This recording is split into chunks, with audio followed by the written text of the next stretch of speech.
आता हिंगोलीतही पावसाचा अक्षरशः थैमान आहे। डोंगरखडा या भागात शेतपिकांचं मोठं नुकसान आहे। हिंगोलीच्या सेनगाव, आजेगाव, गोरेगाव या ठिकाणी अतिवृष्टी झाल्यानं शेतकरी हवालदिल आहे। या सगळ्याचा आढावा घेतला आपले प्रतिनिधी गजानन माणी यांनी।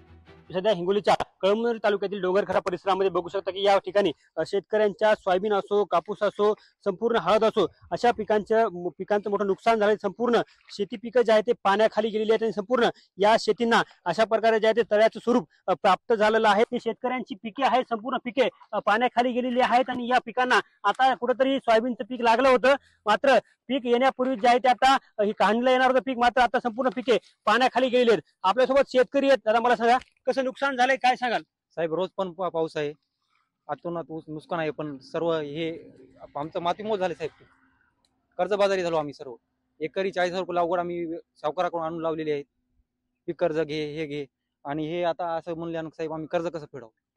8 दिवस झाले पाणी भरपूर चालू आहे। म्हणजे याच्यामध्ये काहीच यायची शक्यताच नाही आमची। आता आम्ही लोकांचे पैसे उचलून शेतीला लावलेले आहेत, त्याच्यामध्ये आता लागवड निघणं मुश्किल आहे, कापणं मुश्किल आहे। याच्यामध्ये टोंगळे एवढं पाणी जमा झालंय, सगळं पाणी सगळं याच्यामध्ये येऊन सन्या, आणि पुन्हा आता हे काढायला, पुन्हा नांगरवटी करायला, हे करायला आम्ही माग झालो। पुन्हा त्याच्यामध्ये कसं आहे की आता परिस्थिती आमची बिकट आहे। संपूर्ण पिकांचं असं मोठं नुकसान झालंय। आता तरी सरकारनं शेतकऱ्यांच्या पाठीमागे उभं राहावं आणि शेतकऱ्यांना नुकसान भरपाई लवकरात लवकर द्यावी अशी मागणी आता शेतकरी करतायत। कॅमेरामन राजेश सोबत गजानन वाणी, लोकशाही मराठी, हिंगोली।